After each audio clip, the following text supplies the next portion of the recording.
రెండో ఫ్యాక్టర్ ఏంటంటే చాలా రోజులుగా ఒక సస్టైన్డ్ క్యాంపెయిన్ పవన్ కళ్యాణ్ నడిపాడు. More than TDP Pawan Kalyan నడిపాడు. ఇది ఆ credit goes to Pawan Kalyan. నేను అందుకే పవన్ కళ్యాణ్ కు మ్యాన్ ఆఫ్ ద మ్యాచ్ ఇవ్వాలన్నా. రేపు ఎన్నికల్లో టీడీపీ కూటమి గెలిస్తే man of the series Chandrababu Naidu అవుతాడు. రేపు ఎన్నికల్లో జగన్మోహన్ రెడ్డి వైసీపీ గెలిస్తే man of the series Jaganmohan Reddy అవుతాడు. Man of the series Chandrababu Naidu Jaganmohan Reddy June 4న తేలుతుంది. కానీ మ్యాన్ ఆఫ్ ద మ్యాచ్ అయితే ఈ లోపల పవన్ కళ్యాణ్కి ఇచ్చేయచ్చు, అనుమానం లేదు.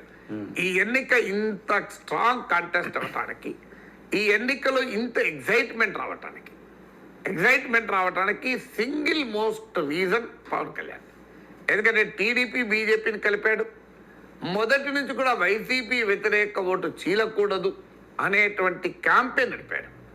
ఈ నడపడం వల్ల ఏమైంది అంటే ఒక టీడీపీ జనసేన ఒక క్యాడర్ల మధ్య ఒక కెమిస్ట్రీని బిల్డ్ చేశాడు పవన్ కళ్యాణ్.